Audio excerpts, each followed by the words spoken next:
Hello! Me again. Hello, Transdimensional Fish people. This is John Vasilovich, JV.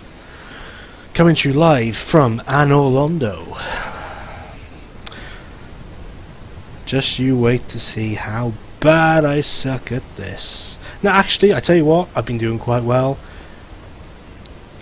Okay, this is not going to mean much for people who haven't played Dark Souls. Orlando, I believe, is kind of hailed as one of the hardest areas of the game. Excuse me. Oh, to beg your pardon. For those of you who know the game, I managed to get from the Iron Golem to Ornstein and Smell without dying once. I shit you not, fellow adventurers. I'm just getting good. I mean, I'm not... bizarrely, for like all the kind of complete lack of talent I've shown in my previous two videos, I'm actually getting quite good at Dark Souls. But saying that, you're probably now going to see me just embarrass myself hugely. Okay. Well, what I'm going to show you is me trying to take on Ornstein and Smell.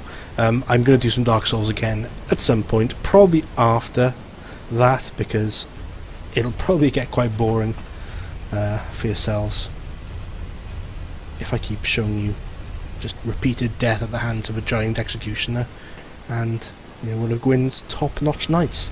So those of you who have played any of the Souls games know the deal. Those of you who have played this game in particular know the deal. My own brief history with the Dark Souls games: I played Demon Souls on PS3 and I kind of enjoyed it to a point, but that game was, I found, a lot more difficult than this.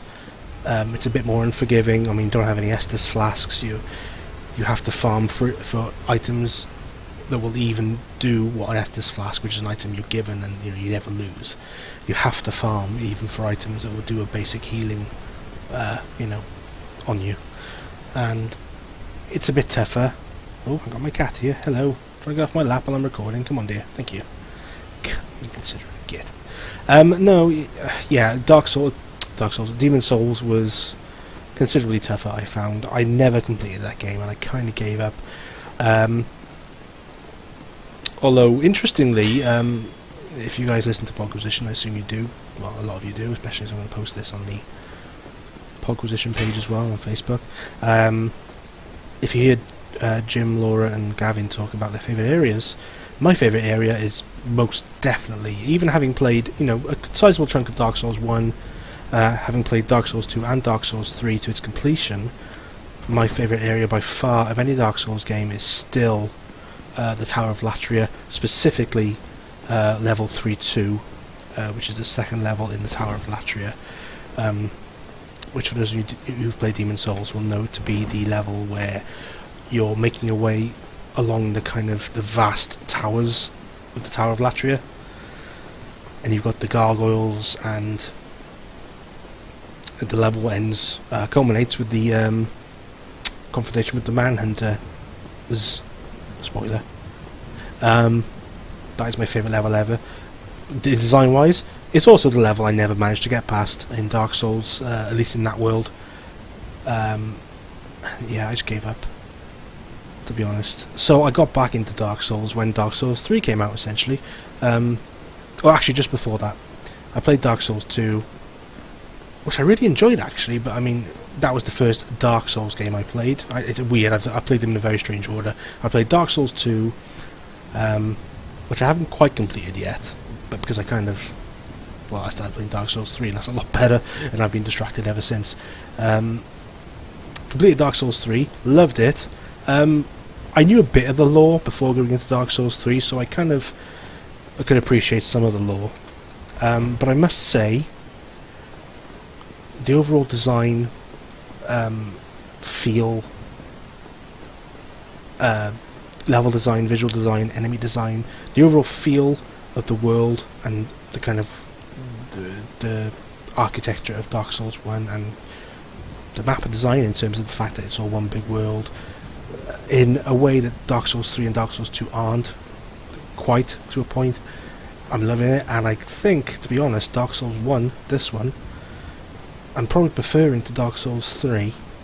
Dark Souls 3 was a great game, but I'm really enjoying this. Really enjoying this. And I'm really getting into the lore. Anyway, I'll stop yabbering. Let's go and try and... I'm going to take these guys out.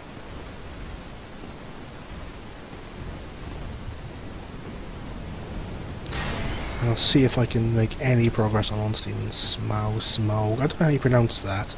I say Smaug. Ooh. Build-wise, I've got kind of a mix. But I've got the Crystal Halberd at the moment, which is a very, extremely powerful weapon. It's actually the first time I've played with the Halberd, because I got it, and its stats were... I was using the Drake Sword for a lot of the game, because it enabled me to be very swift and very stamina-orientated. He's down like a bitch! Oh, that was a stupid thing to do. Yeah, just put your back to an enemy as he swipes at you, John, you colossal moron. What was I saying? Oh, my build, yeah. So this is an all-rounder, but a bit of a focus on stamina and dexterity. Not quite as encumbered as I'd like to be, or in terms of being able to carry quite as much. But I don't really want to resort to heavy armour. I don't like heavy armour. I prefer to be swift. But this weapon is, yeah, far more powerful. I was using the Drake Sword, I was using the Black Knight Sword, and they had been beefed up quite a bit by me. But this came along, and I upgraded it, and it just wipes the floor with anything. So I'm trying to use this, trying to get used to a halberd, and I'm liking it so far. I don't really tend to use its big sweep move, because that's still a bit slow for me. Oh no. Well, I was lucky.